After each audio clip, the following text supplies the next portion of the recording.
Assalamualaikum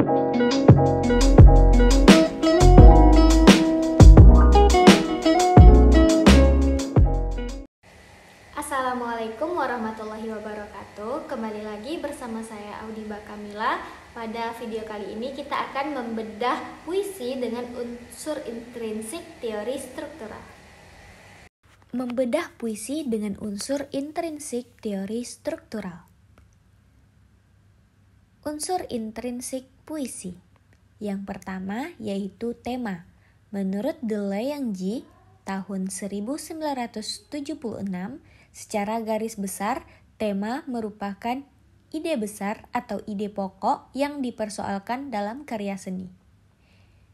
Adapun cara menentukan tema ialah yang pertama, membaca keseluruhan karya dan memahaminya dengan baik. Mencari kata kunci untuk kebenaran karya, mengembangkan imajinasi suatu karya, mendengarkan karya atau cerita dari orang sekeliling.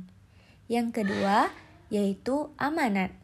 Menurut Rusiyama tahun 1982 halaman 74, amanat adalah sebuah ajaran moral atau pesan yang mau disampaikan oleh pengarang kepada pembaca.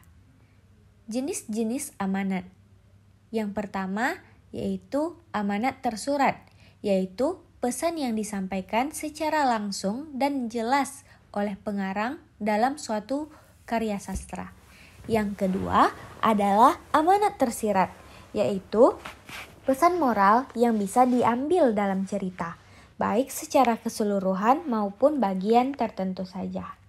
Selanjutnya ada gaya bahasa. Menurut Kraft tahun 2010 halaman 113, gaya bahasa dapat dibatasi sebagai cara mengungkapkan pikiran melalui bahasa secara khas yang memperlihatkan jiwa dan kepribadian penulis. Adapun jenis-jenis gaya bahasa adalah sebagai berikut. Yang pertama, gaya bahasa perbandingan.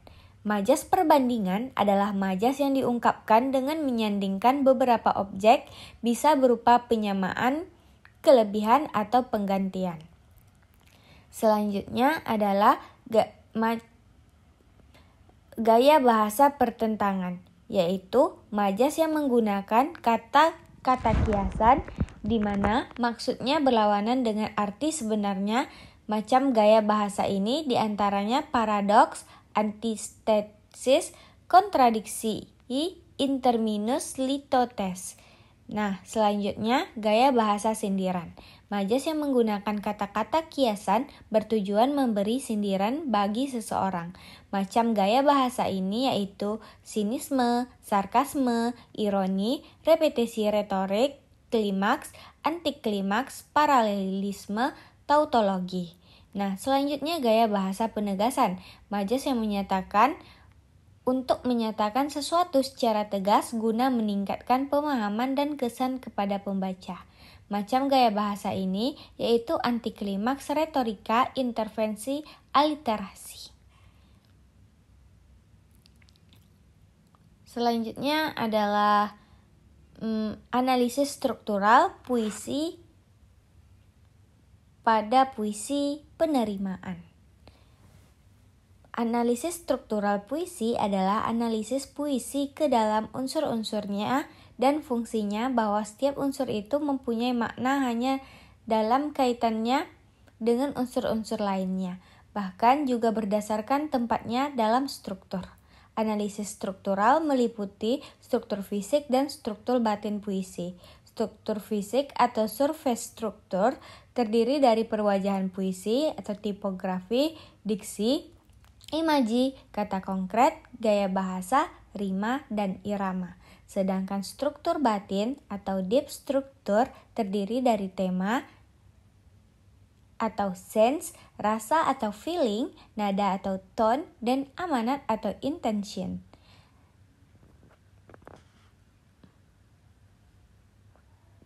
Struktur fisik pada puisi penerimaan.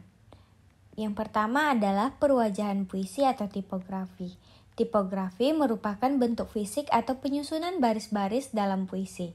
Peranan tipografi dalam puisi adalah untuk menampilkan aspek artistik visual dan untuk menciptakan nuansa makna tertentu. Selain itu, tipografi juga berperan untuk menunjukkan adanya loncatan gagasan serta memperjelas adanya satuan-satuan makna tertentu untuk yang ingin dikemukakan penyair. Puisi penerimaan karya Chairil Anwar memiliki tipografi yang semi-konsisten. Puisi ini terdiri dari 6 bait yang beberapa baitnya memiliki kesamaan dalam jumlah baris. Jumlah baris untuk tiap bait pada puisi ini berpola 2-1-2-1, yaitu 2 baris untuk bait ganjil dan 1 baris untuk bait genap. Chairil Anwar pun menulis puisi ini dengan konsisten, yaitu dengan menempatkan huruf kapital pada setiap baris dalam puisi ini. Namun, bila ditikik secara seksama, maka kita akan menemukan keganjilan dari keputusan menempatkan huruf kapital untuk setiap baris ini. Keganjilan ini terutama terdapat pada baris kedua bait-bait ganjil. Menurut hemat penulis, makna dari puisi tersebut adalah penjelas bagi baris sebelumnya hingga mestinya huruf kapital tidak diberlakukan. Sepertinya ada makna tersirat dari keputusan Chairil dalam menulis huruf kapital di sana, atau mungkin juga sekedar menjaga konsistensitas penulisan saja. Selanjutnya adalah diksi. Diksi yaitu pemilihan kata-kata yang dilakukan oleh penyair dalam puisinya. Karena puisi adalah bentuk karya sastra yang sedikit kata-kata dapat mengungkapkan banyak hal, maka kata-kata harus dipilih secermat mungkin. Pemilihan kata-kata dalam puisi erat kaitannya dengan makna, keselarasan bunyi, dan urutan kata.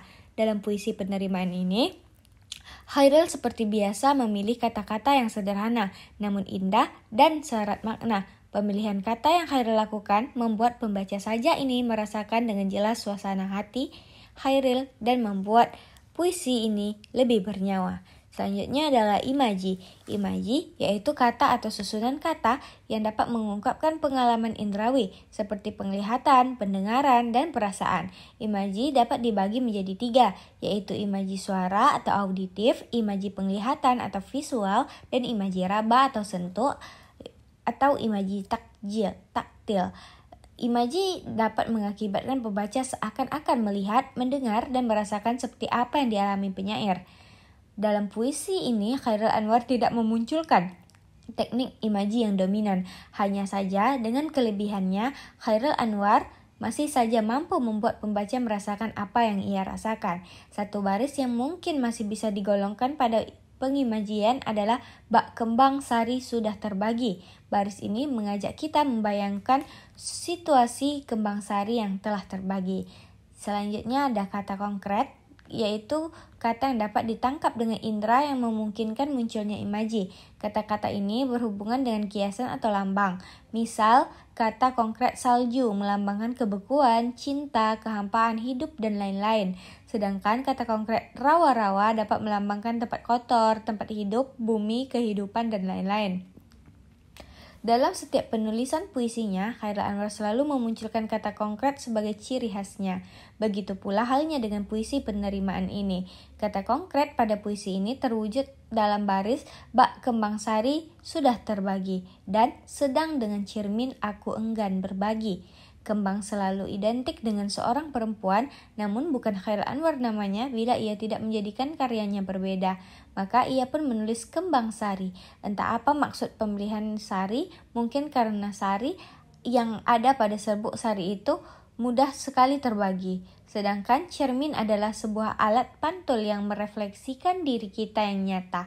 Dalam baris, sedang dengan cermin aku enggan berbagi. Chairil menegaskan bahwa dirinya tak mau diduakan bahkan dengan bayangannya sekalipun. Selanjutnya ada gaya bahasa, yaitu bahasa berkias yang dapat menghidupkan, meningkatkan efek, dan menimbulkan konotasi tertentu. Gaya bahasa disebut juga majas. Adapun macam-macam majas antara lain metafora, simile, personifikasi, litotes, ironi, sinekdoke, eufemisme, repetisi, anafora, pleonasme, antitesis, allusio, klimaks, antiklimaks, satire, pars, prototo, totem pro parte, hingga paradoks. Khairil dalam puisi penerimaan ini menggunakan gaya bahasa simile yang terwujud pada baris kedua pada bait ketiga bak kembang sari sudah terbagi. Selanjutnya ada rima dan irama. Rima adalah persamaan bunyi pada puisi, baik di awal, di tengah, dan akhir baris puisi. Sedangkan irama adalah lagu kalimat yang digunakan penyair dalam mengapresiasikan puisinya. Puisi ini memiliki rima yang konsisten karena seluruh baris pada puisi ini berakhiran huruf I dari awal hingga akhir. Selanjutnya, struktur batin atau deep struktur. Yang pertama ada tema, media puisi adalah bahasa. Tataran bahasa adalah hubungan tanda dengan makna, maka puisi harus bermakna baik semakna tiap kata, baris, bait maupun makna keseluruhan.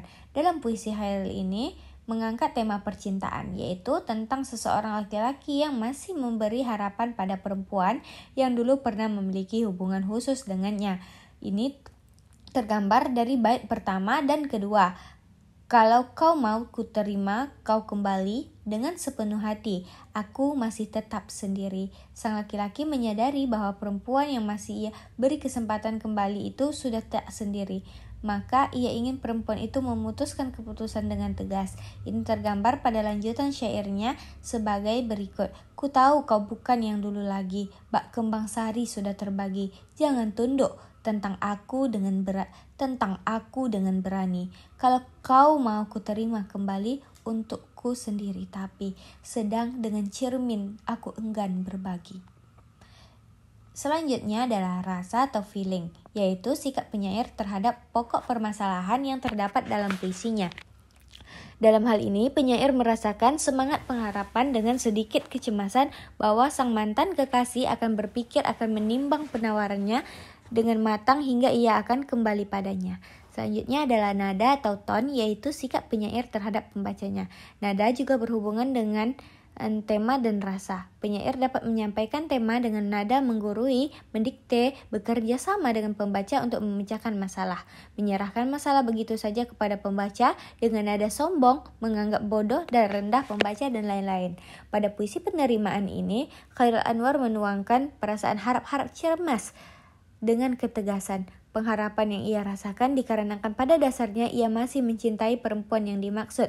Logikanya adalah mana mungkin ia memberikan kesempatan pada perempuan tersebut untuk kembali bila ia tidak mencintainya. Kemudian ketegasan adalah supaya perempuan tersebut memilih dengan tegas untuk kembali padanya atau terus bersama yang lain.